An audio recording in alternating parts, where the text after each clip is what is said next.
the guardian of the gods, has just let that rainbow bridge down from Asgard, the land of the gods, down into Midgard, the land of men and women, because someone is coming here. Or maybe someone is going back home.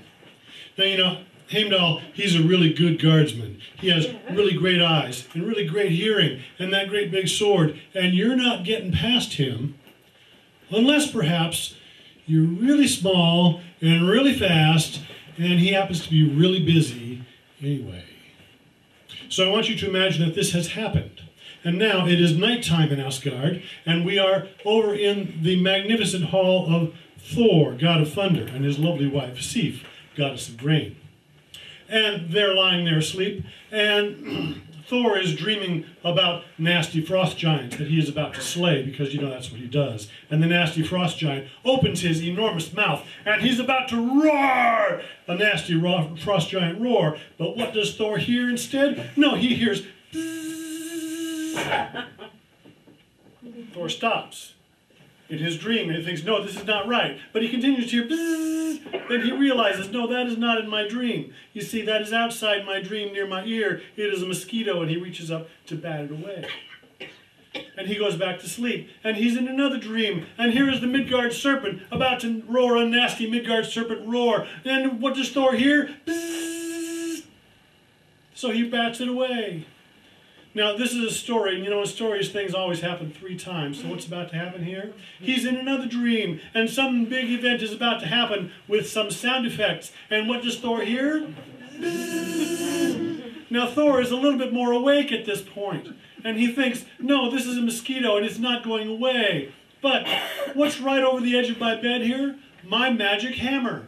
It always hits whatever I throw it at. That's what it does. So in his half-awake state, he reaches over the side of the bed, grabs his hammer, and flings it into the air. Now, by the time it has left his hand, the hammer has scanned the room, found the enemy over there by that wall. Wham! That mosquito is vaporized. However, so is a large portion of the wall. Now, at the sound, Thor's lovely wife, Sif, sits up suddenly, looks over, sees what's happened. And she also sees that, well, you know, that hammer goes flying out there, a few hundred yards, maybe half a mile or so, and then it turns around, and it comes back. That's what it does. Sif sees Thor raise his hand in his half-asleep state, waiting to catch his hammer when it comes back. She ducks, just in time. Thor sets his hammer down beside the bed. He's about to go back to sleep. Then Sif sits up and says, oh, thank you, Thor. You started work on that window I've always wanted in that wall. You will finish it tomorrow, yes? Oh, yes, dear. Because, you know, Thor always keeps his promises to his wife.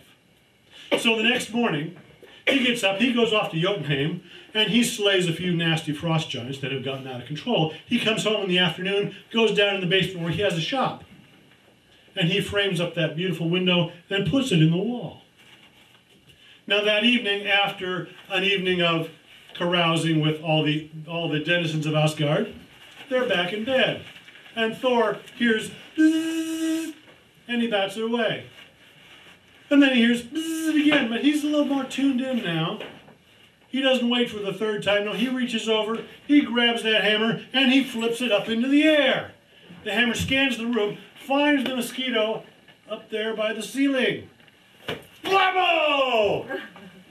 That mosquito has been reduced to subatomic particles, but so has a major portion of the ceiling, with debris falling in on their bed. Sif sits up, looks up, sees what's happened. The hammer comes back. Oh, thank you, Thor. You started work on that skylight I always wanted up there. You will finish it tomorrow, yes? Oh, yes, dear. Do you want to hear the 3rd act? Yes. The next morning, Thor gets up, goes off to slay some stone giants that day, comes back, goes down to his shop, builds the skylight, puts it up there. Sif is very happy. That evening, they have some relatives over because, you know, family is important. And that night, they're asleep again in their bed, and Thor hears bzzz. He doesn't wait at all this time. He reaches over the side of his bed, grabs the hammer. But, you know, Sif is more clued in at this point also. She reaches over and stops him. And then she gets up and she goes over and turns on the light. And then she stands there in the middle of the room and pulls up the sleeve on her diaphanous gown. And you know, that mosquito, it takes notice. And it comes closer and closer to Sif's arm. Well, Thor has noticed this also. And here is this ridiculous, disgusting creature about to raise a welt on his lovely wife's perfect skin. What does Thor want to do? You know what Thor wants to do. But Sif says, no, no, it's okay. She stands there. And the mosquito's coming closer and closer. And as it does, Sif starts to sway. And as she does, that famous long, blonde, golden hair that she's so well known for starts to sway also. You might think that hair has a will of its own. But no, it doesn't have a will of its own. It has the will of Sif. And just at the moment that that mosquito lights on Sif's arm, she gives her head a little flick, and that hair snaps forward with a crack, and that mosquito is no more. She goes over, turns off the light, gets in bed, and there in the darkness, she sees her loving husband looking at her with his electric blue eyes. She knows that she's not going to be asleep for a while now. She smiles to herself and realizes that sometimes it is the little things that matter. Thank you very much.